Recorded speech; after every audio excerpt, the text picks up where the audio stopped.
Story with Binaca. सुनिए कहानी Binaca की जुबानी।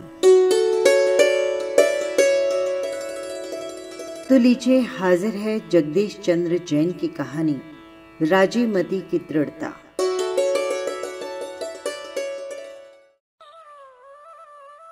सौर्यपुर के अंधक वृष्टि राजा के 10,000 पुत्रों में वसुदेव और समुद्र विजय मुख्य थे। वसुदेव की 2 रानियां थीं, एक रोहिणी और दूसरी देवकी। पहली से बलदेव और दूसरी से कृष्ण का जन्म हुआ। समुद्र विजय की रानी का नाम शिवा था, जिसने नेमि को जन्म दिया। जब नेमि कुमार 8 वर्ष के हुए तो कृष्ण द्वारा कंस का वध किए जाने पर जरासंध को यादवों पर बहुत क्रोध आया। उसके भय से यादव पश्चिम समुद्र तट में स्थित द्वारिका नगरी में जाकर रहने लगे। कुछ समय के पश्चात कृष्ण और बलदेव ने जरासंध का वध किया और वे आधे भारतवर्ष के स्वामी हो गए। नेमि कुमार जब बड़े हुए तो एक बार खेलते खेलते वे कृष्ण की आयुधशाला में जा पहुंचे और वहां रखे हुए धनुष को उठाने लगे। आयुधपाल ने कहा, कुमार, आप क्यों व्यर्थ में इसे उठाने का प्रयत्न करते हैं? कृष्ण को छोड़कर कोई अन्य पुरुष इस धनुष को नहीं उठा सकता। लेकिन नेमि कुमार ने आयुधपाल के कहने की कोई परवाह न की। उन्होंने बात की बात में धनुष को उठाकर उस पर बाण चढ़ा दिया, जिससे सारी पृथ्वी कांप उठी। तत्पश्चात उन्होंने पंचजन्य शंख फूंका, जिससे समस्त संसार कांप गया। आयुधपाल ने तुरंत कृष्ण से जाकर सारी बात कही। कृष्ण ने सोचा कि जिसमें इतना बल है वो बड़ा होकर मेरा राज्य भी छीन सकता है, अतः इसका कोई उपाय करना चाहिए। कृष्ण ने ये बात अपने भाई बलदेव से कही। बलदेव ने उत्तर दिया, कृष्ण, देखो, नेमि कुमार 22वें तीर्थंकर होने वाले हैं और तुम 9वें वसुदेव। नेमि बिना राज्य किए ही संसार का त्याग कर दीक्षा को ग्रहण करेंगे, इसलिए डरने की कोई बात नहीं है। किंतु कृष्ण की शंका दूर न हुई। एक बार की बात है, नेमि कुमार और कृष्ण दोनों उद्यान में गए हुए थे। कृष्ण ने उनके साथ बाहु युद्ध करना चाहा। नेमि ने अपनी भुजा फैलाई और कहा, कृष्ण, यदि तुम उसे मोड़ दो तो तुम जीते। परंतु कृष्ण नेमि की भुजा को हिला भी न सके, वे उस पर लटक गए। नेमि कुमार अब युवा हो गए थे।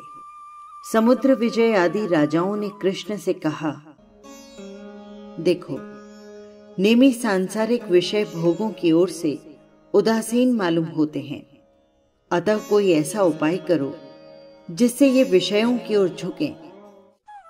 कृष्ण ने रुक्मणी, सत्यभामा आदि अपनी रानियों से ये बात कही। रानियों ने नेमि को अनेक उपायों से लुभाने की चेष्टा की, लेकिन उन पर कोई असर न हुआ। कुछ समय बाद कृष्ण के बहुत अनुरोध करने पर नेमि कुमार ने विवाह की स्वीकृति दे दी। उग्रसेन राजा की कन्या राजीमती से उनके विवाह की बात पक्की हो गई। बस फिर क्या था, विवाह की तैयारियां धूमधाम से होने लगी। नेमि कुमार कृष्ण, बलदेव आदि को साथ ले हाथी पर सवार हो विवाह के लिए आए। बाजे बज रहे थे, शंख ध्वनि हो रही थी, मंगल गान गाए जा रहे थे और जय जय शब्दों का नाद सुनाई दे रहा था। नेमि कुमार महाविभूति के साथ विवाह मंडप के नजदीक पहुंच गए।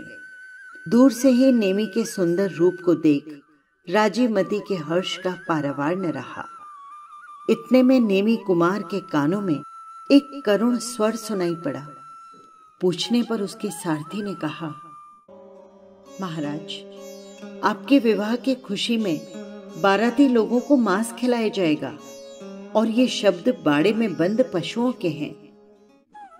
नेमि कुमार सोचने लगे, इन निरपराध प्राणियों को मारकर खाने में कौन सा सुख है। ये सोचकर उनके हृदय के कपाट खुल गए उन्हें संसार से विरक्ति हो गई। उन्होंने एकदम अपना हाथी लौटा दिया। घर जाकर उन्होंने अपने माता पिता की आज्ञा पूर्वक दीक्षा ले ली और साधु बनकर रेवतक पर्वत यानी गिरनार जूनागढ़ पर तप करने लगे। जब राजीमती को मालूम हुआ कि नेमिनाथ ने दीक्षा ग्रहण कर ली है तो उसे अत्यंत आघात पहुंचा। उसने बहुत विलाप किया, परंतु उसने सोचा कि इससे कुछ न होगा। अंत में उसने अपने स्वामी के अनुगमन करने का दृढ़ निश्चय किया। नेमिनाथ के भाई रत्नेमी को पता चला कि राजीमती भी दीक्षा की तैयारी कर रही है, तो वे उसके पास जाकर उसे समझाने लगे, भाभी, नेमी तो वितराग हो गए हैं, अतः उनकी आशा करना व्यर्थ है। क्यों न तुम मुझसे विवाह कर लो। राजीमती ने कहा, मैं नेमिनाथ की अनुगामिनी बनने का दृढ़ संकल्प कर चुकी हूं और उससे मुझे कोई भी नहीं डिगा सकता। एक दिन रत्नेमी ने फिर से वही प्रसंग छेड़ा। इस पर राजीमती ने उसके सामने खीर खाकर ऊपर से मदन फल खा लिया, जिससे उसे तुरंत वमन यानी उल्टियां होने लगी। इस वमन को राजीमती ने सोने के एक पात्र में ले उसे अपने देवर के सामने रख खाने के लिए कहा। देवर ने उत्तर दिया, भाभी, वमन की हुई वस्तु मैं कैसे खा सकता हूं? क्या तुम इतना समझते हो देवर जी? अरे ये बात तो कोई छोटा बालक भी जानता है भाभी। यदि ऐसी बात है तो फिर तुम मेरी कामना क्यों करते हो? मैं भी तो परित्यक्ता हूं। और उसके पश्चात राजीमती ने रेवतक पर्वत पर जाकर भगवान नेमिनाथ के पास दीक्षा ले ली।